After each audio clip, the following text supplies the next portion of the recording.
Qancha chiroyli odam bo'lsa-mu, biz uningga qaraversak, ko'zimizga bak chiroyli ko'rinmaydigan bo'lib qoladi.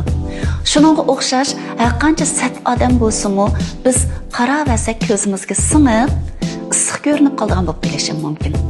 Endi bu jihatdan qizlarimizga deydiganim, biz bir kun o'ltirib o'zimizni ra'no sohib jamol qilib yetalaymiz. Lekin iste'dod egasi bo'lib qolmaymiz. Yoshlik bilan husn jamol deganning sifat muddati bo'ladi. Ya'ni bog'chisi bo'ladi.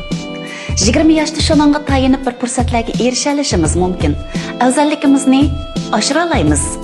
Balkim 30 yoshdami o'sha chiroyliligimiz yana shu betim saqlanib qola. Lekin 40 yoshda asosan undaq bo'lmaydi. Biz hamon o'rta yoshga qadam qo'yamiz.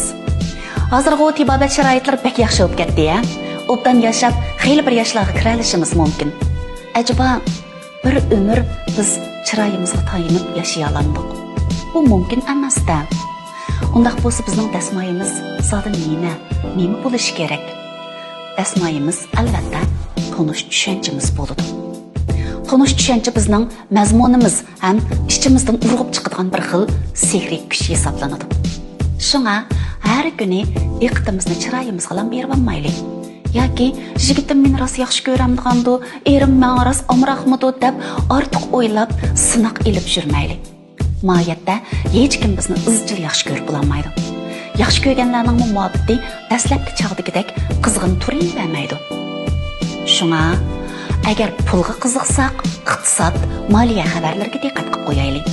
Egilik tiklash, savdo uchurlarini egilab qo'yaylik. Diqqatimiz, xiyolimiz nada bo'lsa, bizga natijami shu yerdan keladi. Shunga go'zal bo'lish ham boy bo'lish degan nuqtada shundaq deyishga bo'ladi, chiroyli qizlar. Pulimiz bo'lsa go'zal bo'la olamiz, iqtisodiy asosimiz bo'lsa, atrofimizdagilarning chiroyidami kulki ko'paydi. Shunga o'zimizning yetilishiga ko'proq ko'ngil bo'laylik. O'zimizning